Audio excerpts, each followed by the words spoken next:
Big ബോസിന്റെ ഉപ്പും ചോറും നക്കി വടിച്ച് തിന്നിട്ട് നന്ദിയില്ലാത്ത കുറെ തെണ്ടികളുണ്ട്. എനിക്ക് ഇന്ന് അവരെ കുറിച്ചാണ് കുറച്ച് കാര്യങ്ങൾ പറയാനുള്ളത്. ഞാൻ കുറേ ദിവസമായിട്ട് ഇങ്ങനെ നോക്കിയിരിക്കുമായിരുന്നു, എന്നെങ്കിലും ഒരു ദിവസം ഈ കാര്യം പറയണം. കാരണം ഇനിയുള്ള സീസണിലെ കണ്ടസ്റ്റൻസ് എങ്കിലും ഈ പരിപാടി ആവർത്തിക്കരുത്. കഴിഞ്ഞു പോയവർ ചെയ്തു, അവരവരുടെ നിലവാരം എന്താണെന്നുള്ളത് കാണിച്ചു തന്നു. ഇനിയുള്ളവരെങ്കിലും ആ പരിപാടി ചെയ്യരുത്. എന്താണ് സംഭവം എന്നുള്ളത് ഞാൻ പറഞ്ഞുതരാം. Welcome back to Ansif Moonlight Media. I am Ansif. Channel subscribe ചെയ്യണം, ലൈക്ക് ചെയ്യണം, ഷെയർ ചെയ്യണം, കമന്റ് ചെയ്യണം, ഹൈപ്പ് ചെയ്യാൻ മറക്കരുത്. കാരണം ഇത് 4 പേര് ഇത് കാണണം, അറിയണം ഈ സംഭവം എന്താണെന്നുള്ളത്.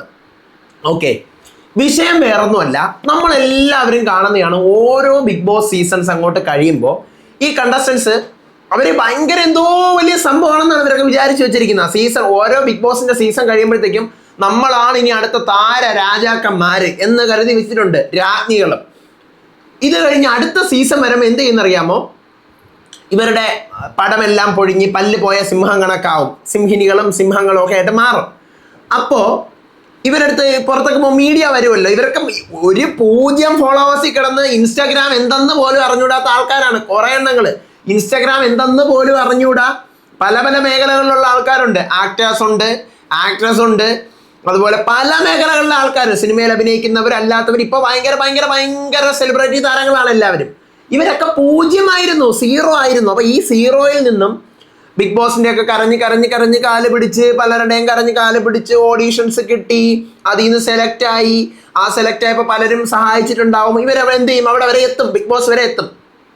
അപ്പോഴേ അതെല്ലാം കഴിഞ്ഞ് തിരിച്ചിറങ്ങി കഴിയുമ്പോൾ എന്തെന്നറിയാമോ?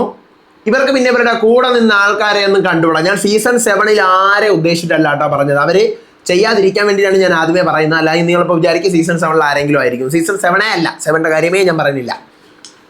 ഇത് സീസൺ 6 വെക്കാം, 5 വെക്കാം, 4 വെക്കാം. എല്ലാവരും ഒന്നും ഞാൻ പറയുന്നില്ല. അതിനകത്ത് കുറച്ച് ആൾക്കാരുണ്ട്. വിഷയമൊന്നുമല്ല. പുതിയതായിട്ട് ബിഗ് ബോസ് തുടങ്ങുമ്പോൾ അവരുടെ അടുത്ത് ചോദിക്കും, പുറത്തൊക്കെ പോകുമ്പോൾ ബൈറ്റ്സ് എടുക്കുമ്പോൾ, ബിഗ് ബോസ് ഇത്തവണത്തെ സീസൺ കാണാറുണ്ട്? അയ്യോ, ഞാൻ കാണാറില്ല, ഞാൻ ബിഗ് ബോസ് കാണൂല. ബിഗ് ബോസ് എന്ന് പറയുന്നത് എൻ്റെ ജീവിതത്തിൽ കഴിഞ്ഞു. അത് കഴിഞ്ഞതല്ലേ, ബിഗ് ബോസ് ഒക്കെ കഴിഞ്ഞു. പറയുന്ന ഏത് സ്റ്റൈലെന്നറിയാമോ? കൂളിംഗ് ഗ്ലാസ് ഒക്കെ വെച്ച്, പിന്നെ ഭയങ്കര സൂപ്പർ ഡൂപ്പർ താരങ്ങളൊക്കെ ആയിട്ടാണ് ഓരോരുത്തരും പറയുന്നത്.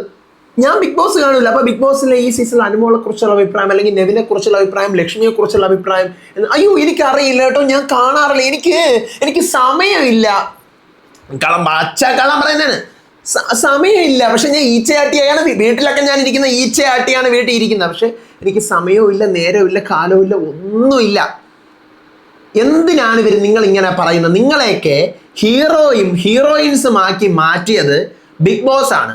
നിങ്ങൾ നേരത്തെ കൂട്ടി തന്നെ സെലിബ്രിറ്റികളായ ബിഗ് ബോസിനകത്തേക്ക് വന്ന ആൾക്കാരല്ല. ഇപ്പൊ അനുമോള് നേരത്തെ കൂട്ടി തന്നെ അനുമോൾ സെലിബ്രിറ്റിയാണ്, ബിഗ് ബോസിനകത്ത് വന്നു. ഇപ്പൊ അടുത്തൊരു സീസൺ അനുമോൾ എടുത്ത്, അനുമോളെ ബിഗ് ബോസ് കാണാറുണ്ടോ എന്ന് നോക്കുമ്പോൾ എനിക്ക് സമയം കിട്ടാറില്ല, ഞാൻ കാണാറില്ല എന്ന് പറഞ്ഞാൽ നമുക്ക് വിശ്വസിക്കാം.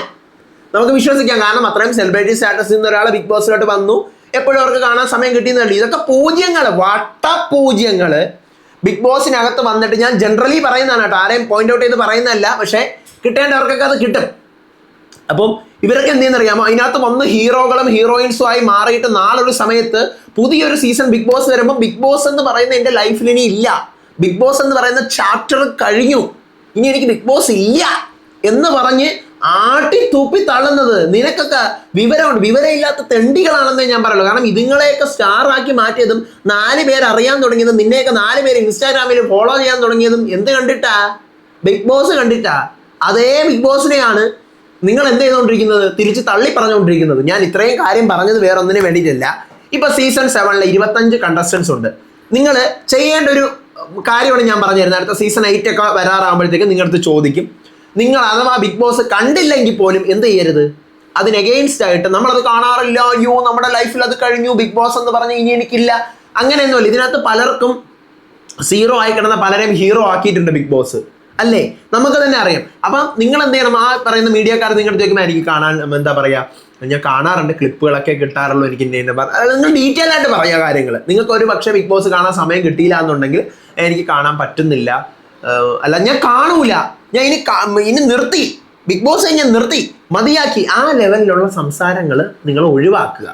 അത് നിങ്ങളുടെ വാല്യൂവിനെ തന്നെയാണ് ഇടിക്കുന്നത്. പ്രത്യേകിച്ച് ഒന്നുമേ അല്ലാതിരുന്ന നിങ്ങൾ ആ സ്റ്റേജിൽ പോയിട്ട് എന്തൊക്കെയോ ആയി മാറുമ്പോൾ ഈ കാണിക്കുന്നത് പക്ക ഷോയാണ്.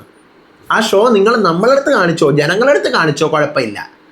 നിങ്ങൾ അവിടെ വിളിച്ച് വരുത്തി കയറ്റുന്ന ബിഗ് ബോസിനും ആ ടീമിനും ആ ക്രൂവിനും ആ ചാനലിനും ഒക്കെ എതിരായിട്ട് നിങ്ങൾക്ക് എഗെയിൻസ്റ്റ് ആയിട്ട് അവരെന്തെങ്കിലുമൊക്കെ ചെയ്യുവാണെങ്കിൽ നിങ്ങൾ പറഞ്ഞു. ഉറപ്പായിട്ടും ഞാൻ പറയുന്നത് മുഴുവൻ സമയം അവരെ സ്തുതി പാടി നിൽക്കണം എന്നല്ല.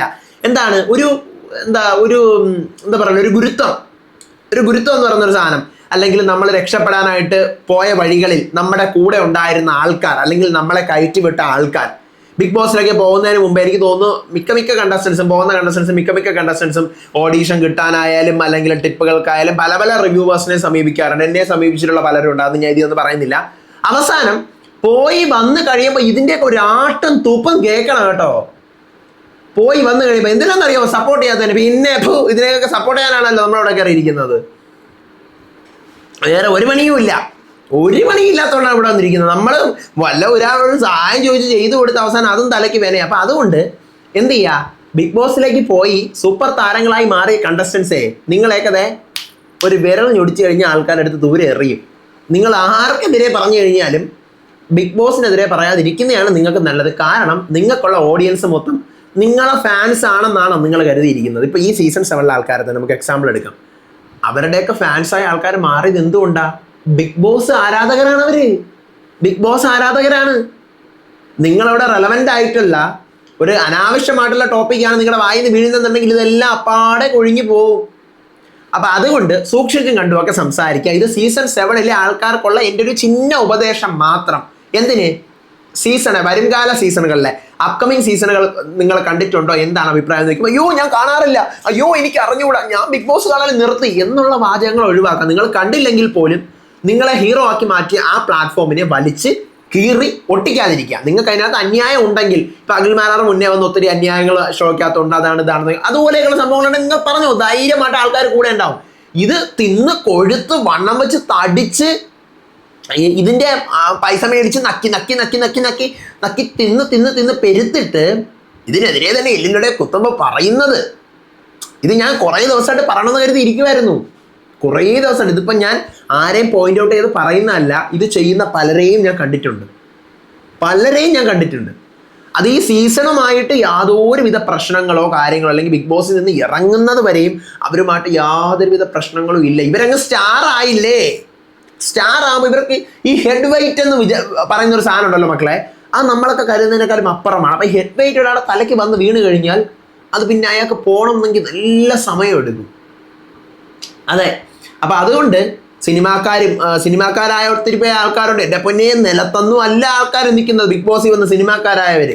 സത്യം, ഇവരൊന്നും ഒരു പട്ടിക്കുഞ്ഞിന് പോലും തിരിച്ചറിഞ്ഞുകൂടാത്ത ആൾക്കാരായിരുന്നു സിനിമാക്കാരായി മാറിയ ആൾക്കാർ. ദെൻ സീരിയലിനകത്ത് കയറി രക്ഷപ്പെട്ട ആൾക്കാർ, ആർജെകൾ, ഇൻഫ്ലുവൻസേഴ്സ്, ഇവരൊക്കെ വേറെ ലെവലായി.